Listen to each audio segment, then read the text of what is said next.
Nouvelle édition de Sur le Net, l'émission qui rend l'actualité internationale toujours plus nette.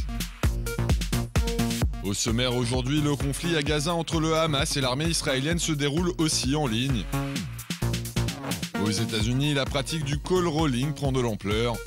Et une vidéo se moquant de Kim Jong-un provoque la colère de Pyongyang.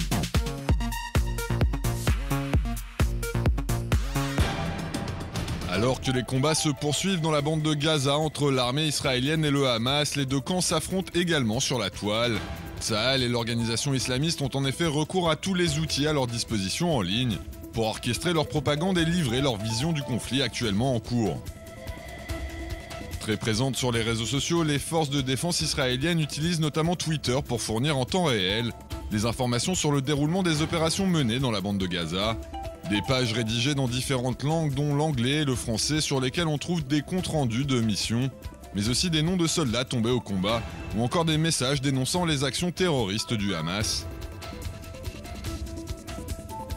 Et parce que les images parlent parfois plus que les mots, Tsahal publie régulièrement sur Instagram, Flickr et surtout YouTube des clichés et des vidéos mettant en scène ces soldats en pleine action. Des documents qui montrent des interventions terrestres de l'armée, mais également des opérations de surveillance ou de bombardements aériens ciblés.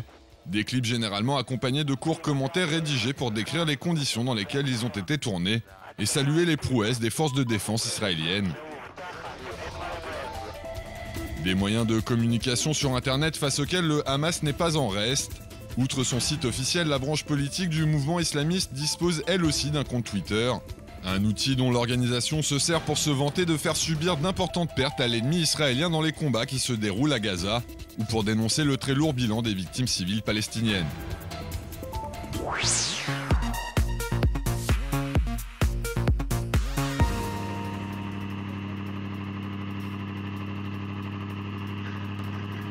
La voiture qui apparaît sur ces images n'est pas sur le point de rendre l'âme.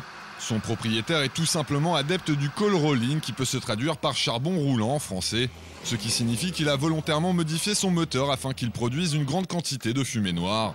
Pour les promoteurs de cette pratique, il s'agit de protester contre les mesures environnementales de l'administration Obama, des exploits très partagés sur la toile.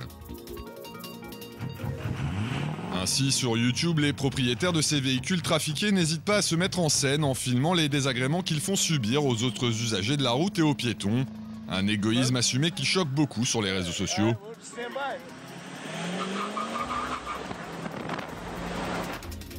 Les témoignages d'internautes confrontés à ces voitures excessivement polluantes sont en effet nombreux sur le web. Et si la plupart dénoncent le call rolling qu'ils présentent comme une pratique particulièrement stupide, d'autres rappellent qu'elle n'a rien de nouveau et qu'il s'agit malheureusement d'un hobby pratiqué depuis de longues années dans le sud des États-Unis.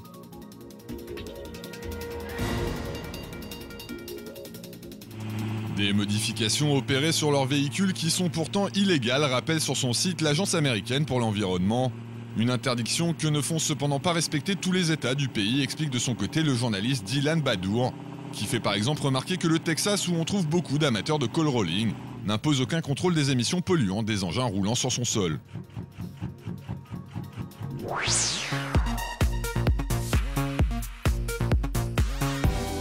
Someone Tell Levick est le hashtag dont se servent en ce moment de nombreux Nigérians sur Twitter pour s'en prendre à l'agence de relations publiques américaine Levick, qui a récemment signé un contrat avec le président du Nigeria Goodluck Jonathan pour améliorer son image écornée par l'affaire des écolières enlevées par la secte islamiste Boko Haram. Des internautes qui dénoncent via ces mots-clés la propagande dont la société serait à l'origine et qui indiquent qu'ils n'ont pas besoin de ce type d'entreprise pour savoir si leur président est compétent ou pas.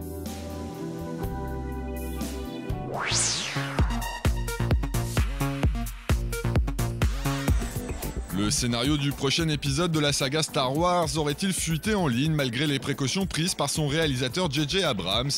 C'est la question qui agite actuellement la toile après la publication cette semaine par le blog américain Badass Digest d'un article censé révéler en exclusivité les détails du prochain opus de la Guerre des Étoiles.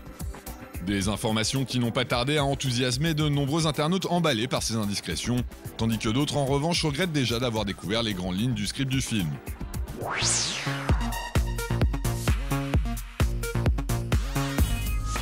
Quelques coups de pinceau et une bonne dose d'imagination, voici ce dont a besoin le français Gilbert Legrand pour donner vie à des objets du quotidien. Un travail très original grâce auquel un simple couteau se transforme en rhinocéros, un tire-bouchon en cantatrice ou encore un marteau en véhicule utilitaire. Des créations décalées et particulièrement réussies que les internautes pourront apprécier sur le site de l'artiste.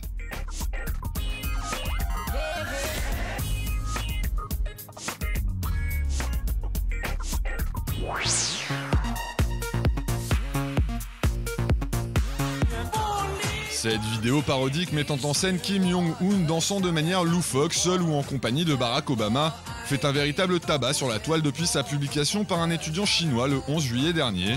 Un montage décalé qui a provoqué la colère de Pyongyang qui a officiellement demandé à la Chine de retirer ces images du web, au motif qu'elles compromettaient sérieusement l'autorité et la dignité du leader nord-coréen.